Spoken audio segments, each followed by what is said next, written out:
Good morning বন্ধুরা, কেমন আছো সবাই? আশা করছি সবাই ভালো আছো, সুস্থ আছো। এখন বাজে সকাল 7টা। তো রান্নাঘরে চলে এসেছি। সকালবেলা একটু গরম গরম চা না খেলে শরীরে ঠিক এনার্জি আসে না। তবে সকালবেলা আমি লিকার চাটাই খাই আমরা সাধারণত, কিন্তু আজকে দুধ চা করছি। কালকের দুধটা আর কি এক্সট্রা ওটা থেকে গেছিলো, কালকে দুধটা আর কি ছানা করা হয়নি, তো সেই দুধটা আজকে দুধ চা মানেই বেশি করে লিকার দিতে হবে আর অনেকক্ষণ ফোটাতে হবে। তো বেশ কিছুক্ষণ এটা ফুটিয়ে নিচ্ছি আর সামান্য পরিমাণ আদা দিয়েছি। আদা দিলে বেশ সেন্ট হয়, খেতে ভালো লাগে।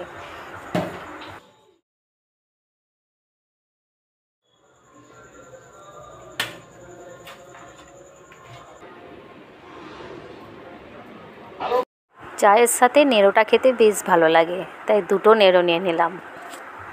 দেখো কতগুলো জামা কাপড় কেচেছি, পুরো এক বালতি ভর্তি জামা কাপড় কেচেছি। এদিকে বাসন আছে, সে বাসনগুলোও মাজতে হবে। আজকে সকাল থেকে আকাশটা একটু মেঘছাই মেঘছাই আছে, তবে গরম ভাবটা কিন্তু আছে। অন্যান্য দিন যেভাবে চড়া রোদ থাকে, আজকে কিন্তু একটু মেঘলা আছে। আর এটা দেখে তোমরা চিনতে পারছো, এটা হচ্ছে লাউ বীজ, এটাকে বীজ করা হবে। তো এটাকে তাই রোদে রেখে দেওয়া হয়েছে, মানে শুকনো যত হবে বীজটা আরও ভালো হবে। তো চলো জামা কাপড়গুলো এবার আমি ছাদে মেলে দিই, সঙ্গে থাকো।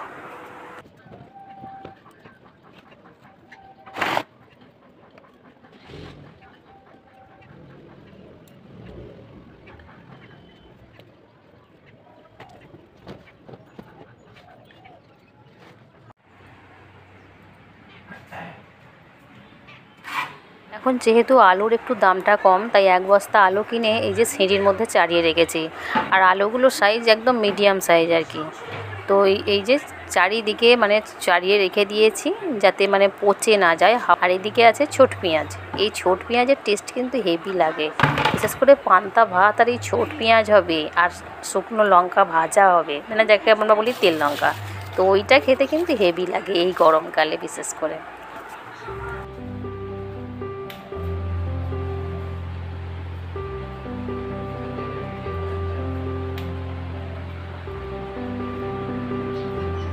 তুই চুপ করে বসে আছিস, পড়াশোনা করিস নি?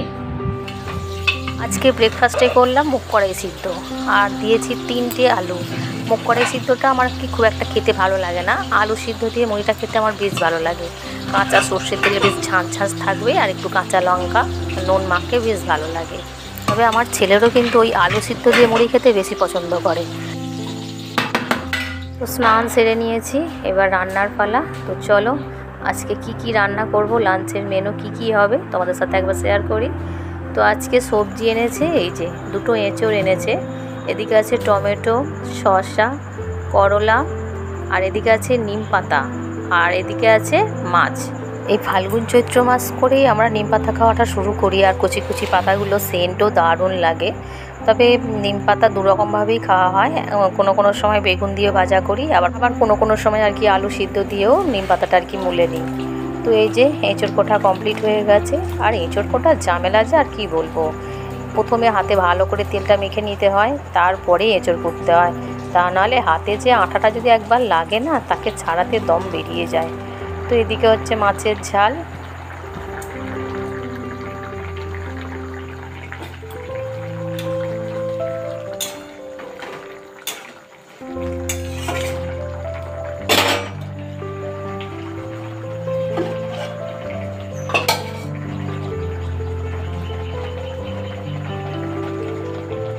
ভাত হয়ে গেছে, এদিকে ভাতের ফ্যান ছেড়ে নিয়েছি।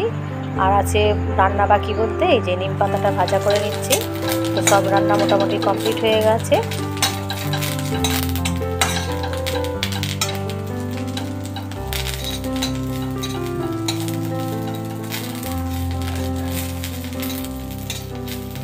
তো আজকে লাঞ্চের মেনু হচ্ছে, এদিকে হচ্ছে মাছের ঝাল, এদিকে হচ্ছে নিম পাতা ভাজা, আর এদিকে হচ্ছে এঁচোড়ের ডালনা।